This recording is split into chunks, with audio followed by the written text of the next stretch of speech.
ഇന്നത്തെ വീഡിയോയിലെ നമ്മൾ പറയാൻ പോകുന്നത് ഇസ്രായേൽ കൊട്ടിഘോഷിച്ച് നടന്നൊരു സാധനമുണ്ട്, അയൺ ബീം സിസ്റ്റം. അതായത് ലേസർ സിസ്റ്റമാണ്. ഏത് തരത്തിലുള്ള അറ്റാക്കിംഗ് എന്താ പറയുക, ഡ്രോണുകളോ മിസൈലുകളോ അതല്ല വലിയ ഫ്ലൈറ്റുകൾ, ഫൈറ്റർ ജെറ്റുകൾ വന്നാൽ പോലും ഈ ഒരു അയൺ ബീം സിസ്റ്റം, ഡോമല്ല ബീം സിസ്റ്റം ചുമ്മാ അടിച്ചു കൊടുത്താൽ മതി. ആ സമയത്ത് തന്നെ മിസൈല് ആകാശത്ത് നിന്ന് പൊട്ടിത്തെറിച്ച് പോകും. നമ്മുടെ അണ്ണൻ കഴിഞ്ഞ വട്ടം പോയപ്പം അതിനുള്ള കരാറും കൂടെ സൈൻ ചെയ്താൽ പോകുന്നത് ഇന്ത്യയിലോട്ട് കൊണ്ടുവരാൻ വേണ്ടിയിട്ട്. അപ്പം എന്താണ് ഈ സംഭവം സംഭവിച്ചത് നമ്മൾ ചിന്തിക്കേണ്ടത്. എന്താ, ഇസ്രായേൽ തുരുതുരാ മിസൈൽ വീകുന്നുണ്ട്. അപ്പോൾ എവിടെ പോയി ഈ സാധനം എന്നുള്ളതാണ് എല്ലാവരും ചോദിക്കുന്നത്. അതിന് പറ്റിയ പറ്റൽ എന്താണെന്നുള്ളത് നമുക്ക് പറയാം. അതാണ് ഒരു കാര്യം. ഈ രണ്ടാമത്തെ കാര്യം, ഇറാൻ എടുത്തിട്ടും തീരാത്ത ഇവരുടെ ആവനാഴിയിൽ ഇത്രത്തോളം മിസൈലുകൾ ഉണ്ടോ എന്ന് തോന്നുന്നുണ്ട് എല്ലാവർക്കും അല്ലേ. ഇറാൻ്റെ മിസൈലുകൾ മാത്രമല്ല, കൂട്ടത്തിൽ ചൈനയുടെ ഒരു സപ്പോർട്ട് വല്ലാതമായിട്ട് അതിലുണ്ട് എന്ന് പറയുന്നുണ്ട്. അതിനുള്ള കാരണങ്ങൾ, ചൈനയിൽ നിന്ന് എന്ത് സപ്പോർട്ടാണ് ഇപ്പം പുതുതായിട്ട് ഇറാന് കിട്ടിക്കൊണ്ടിരിക്കുന്നത് എന്നുള്ള ഒരു കാര്യം കൂടെ നമ്മൾ ഈ വീഡിയോയിൽ പറയുന്നുണ്ട്. അപ്പോൾ നമുക്ക് നേരെ വീഡിയോയിലോട്ട് പോകാം. 2025 അവസാനത്തോടു കൂടിയിട്ടാണ് ഈ ഇസ്രായേൽ ഈ അയൺ ബീം സിസ്റ്റം അവർ ഇൻട്രൊഡ്യൂസ് ചെയ്ത്, അതായത് അതിൻ്റെ കംപ്ലീറ്റ് ഓപ്പറേഷനിലാവുന്നത്. അതുണ്ടെങ്കിൽ ഇനിയൊന്നും പേടിക്കാനില്ല എന്നാണ് പറഞ്ഞത്. ഇത് മതി, വേറെ ഒന്നും വേണ്ട, ഇസ്രായേലിനെന്നല്ല അല്ലെങ്കിൽ ഇറാനെന്നല്ല, ആരെ തകർക്കാൻ ഇത് മതി എന്നാണ് പറഞ്ഞിരുന്നത്. ഇത് റഫേലും അതുപോലെ ബെൽറ്റും രണ്ട് കമ്പനികൾ കൂടിച്ചേർന്നിട്ടാണ് ഈ ഒരു സംഭവം ഉണ്ടാക്കിയിട്ടുള്ളത്. അതായത് ഈ അയൺ ബീം സിസ്റ്റം ഉണ്ടാക്കിയിട്ടുള്ളത് 100 കിലോവാട്ട് ശേഷിയുള്ള ലേസർ സംവിധാനമാണ് ഈ അയൺ ബീം സിസ്റ്റത്തിൽ ഉണ്ടായിട്ടുള്ളത്. അപ്പം റോക്കറ്റുകൾ, ഡ്രോണുകൾ, മോട്ടോ ഷെല്ലുകൾ എന്ത് വന്നു കഴിഞ്ഞാലും ചെറിയ ചിലവിൽ മറ്റ് ഒരു അയൺ ബീം സിസ്റ്റം അല്ല, അയൺ ഡോം സിസ്റ്റം എന്ന് പറഞ്ഞാൽ നമുക്കറിയാം, താടൊക്കെ നമുക്കറിയാം. അതായത് ഇറാൻ 50,000 മിസൈൽ അങ്ങോട്ട് വിടുമ്പം 10 കോടിൻ്റെ അയൺ ബീം അല്ല അയൺ ഡോം സിസ്റ്റത്തിലുള്ള മിസൈലുകൾ വന്നിട്ടാണ് തകർക്കുന്നത്. അതാണ് ഇപ്പോൾ ഏറ്റവും കൂടുതൽ അമേരിക്കയും ഇസ്രായേലും പെട്ടിരിക്കുന്നതും സാമ്പത്തികമായിട്ട് കുത്തഴിഞ്ഞിരിക്കുന്ന ഒരു അവസ്ഥയിലാണ് ഈ രണ്ട് രാജ്യങ്ങളുള്ളത്. അപ്പം ഇതിനൊക്കെ കവച്ച് വെട്ടുന്ന രീതിയിലാണ് അയൺ ബീം സിസ്റ്റം. ചുമ്മാ ലൈറ്റ് അടിച്ചാൽ മതി, ലേസർ അടിച്ചാൽ പോരെ, ചുമ്മാ ലൈറ്റ് അങ്ങപ്പം പൊട്ടിത്തെറിക്കും. ഇതായിരുന്നു ഇതിൻ്റെ ഒരു പ്രവർത്തന രീതിയായിട്ട് രൂപകൽപ്പന ചെയ്ത് വെച്ചിട്ടിരുന്നത്. പക്ഷേ ഈ പറഞ്ഞ നമ്മുടെ ഹിസ്ബുള്ളയുടെ മിസൈലുകൾ അല്ലെങ്കിൽ ഡ്രോണുകൾ അടക്കം ഇസ്രായേലിൽ തിരിച്ചും മറച്ചും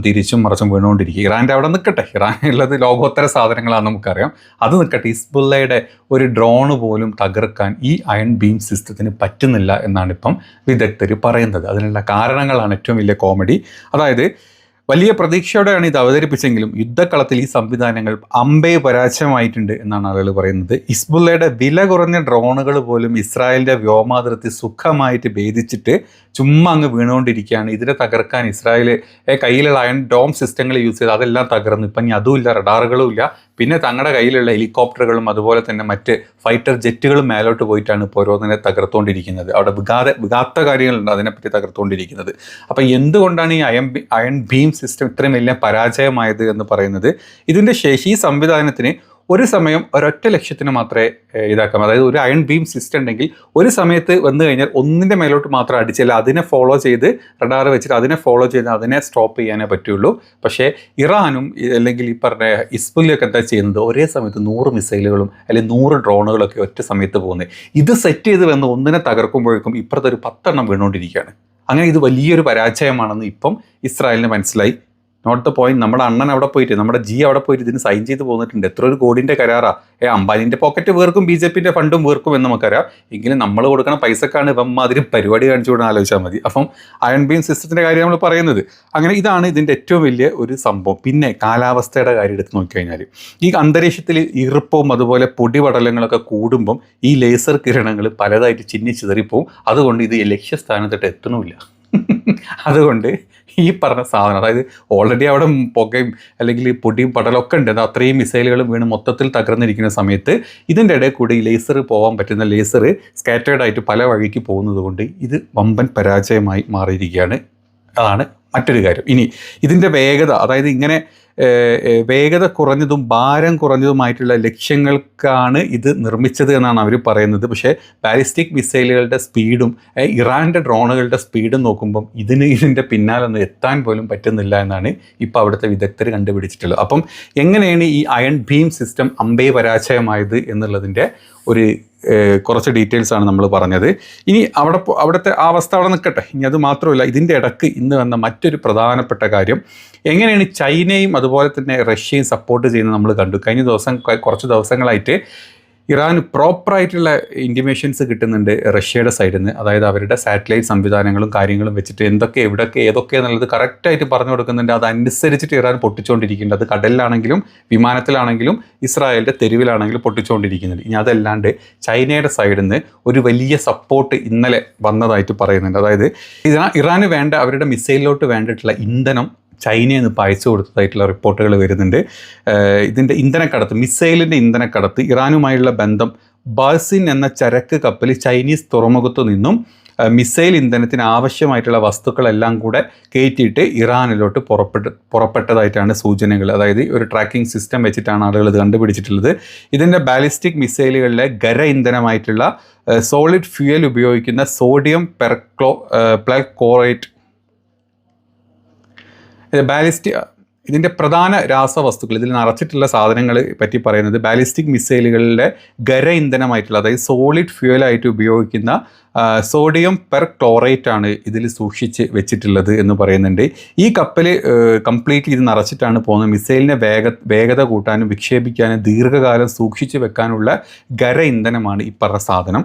ചൈനയുടെ നിലപാട് നമുക്കറിയാം. ചൈന പ്രത്യക്ഷത്തിലൊന്നും കണ്ടിട്ടില്ലെങ്കിലും ചൈനയുടെ സാറ്റലൈറ്റ് സംവിധാനങ്ങൾ ഇറാന് മാക്സിമം അവർ സപ്പോർട്ട് ചെയ്യുന്നുണ്ട്. അതിൻ്റെ കൂടെ ഇത്തരത്തിലുള്ള പല ചരക്കുകളും ചൈനയിൽ നിന്ന് അത് ഫ്ലൈറ്റ് വഴിയും അതുപോലെ തന്നെ ഷിപ്പ് വഴിയും വന്നുകൊണ്ടിരിക്കുന്നുണ്ട്. അപ്പം ഈ ഏറ്റവും ലേറ്റസ്റ്റ് ആയിട്ട് ഇന്നലെ വന്നിട്ടുള്ള ഷിപ്പ് ഇറാൻ്റെ ഇന്ധന ശേഷി കൂട്ടാൻ വേണ്ടിയിട്ട്, അതായത് മിസൈലിൻ്റെ ഇന്ധന ശേഷി കൂട്ടാൻ വേണ്ടിയിട്ട് ചൈനയുടെ സൈഡിൽ നിന്നുള്ള സപ്പോർട്ടുകളാണ് എന്നാണ് പറയുന്നത്.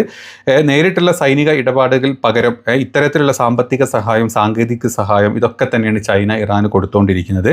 എന്തുകൊണ്ടാണ് ഇറാൻ്റെ തീരാത്ത നിങ്ങൾക്ക് മനസ്സിലായില്ലേ? ഏതൊക്കെ അവർ പൊളിച്ചു കഴിഞ്ഞാൽ ഇറാൻ്റെ കയ്യിലുള്ള മിസൈലുകൾക്ക് കൂടുതൽ ശക്തി കൊടുക്കാൻ വേണ്ടി ചൈന ഇത്തരത്തിലുള്ള ഇന്ധനങ്ങളും മറ്റ് സാധനങ്ങളും റഷ്യയുടെ സൈഡിൽ നിന്ന് ചൈനയുടെ സൈഡിൽ നിന്ന് ഇപ്പോഴും ഇറാനെ കിട്ടിക്കൊണ്ടിരിക്കുന്നുണ്ട്.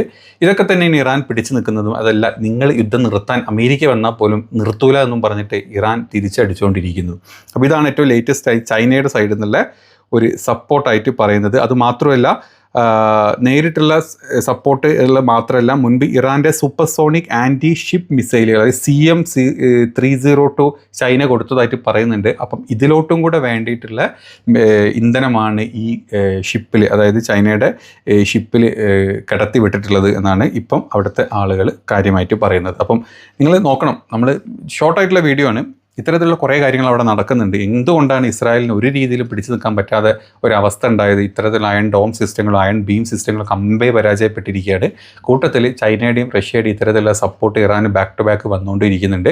പിന്നെ ഇന്ന് ഇറാനിലുണ്ടായിട്ടുള്ള പ്രോഗ്രാം നമുക്കറിയില്ല. പ്രോഗ്രാമിന് ഇറാനിലെ ജനത മൊത്തം കോടിക്കണക്കിന് ആളുകളാണ്, ഇറാനിലുള്ള ആളുകൾ മൊത്തം റോട്ടിലൂടെ നടക്കുന്നത്.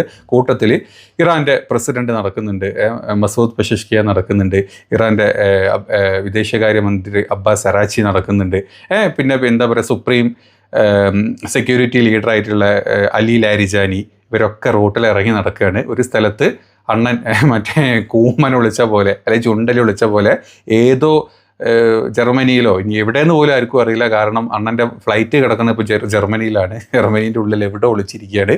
വേറെ ഒരുത്തനും പുറത്ത് കണ്ടിട്ടില്ല. മറ്റവൻ US വെറുതെ കറങ്ങി നടക്കുന്നു. ഇവിടുത്തെ ജനങ്ങളും അല്ലെങ്കിൽ യുദ്ധം ചെയ്യുന്ന നേതാക്കളും റോട്ടിലിറങ്ങി ഇങ്ങനെ നടക്കുന്നു. ഇതാണ് ഇറാനും ഇസ്രായേലും തമ്മിലുള്ള വ്യത്യാസം. ഇതിൻ്റെ ഇടയിൽ കിടന്ന് ചക്രശ്വാസം വലിക്കുന്ന അമേരിക്കയും തമ്മിലുള്ള വ്യത്യാസമായിട്ട് നമ്മൾ കാണുന്നുണ്ട്. അപ്പോൾ നമുക്ക് അടുത്ത വീഡിയോ നമുക്ക് അടുത്ത ലൈവിലോ അല്ലെങ്കിൽ അപ്ഡേറ്റിലോ പറയാം. ശരി.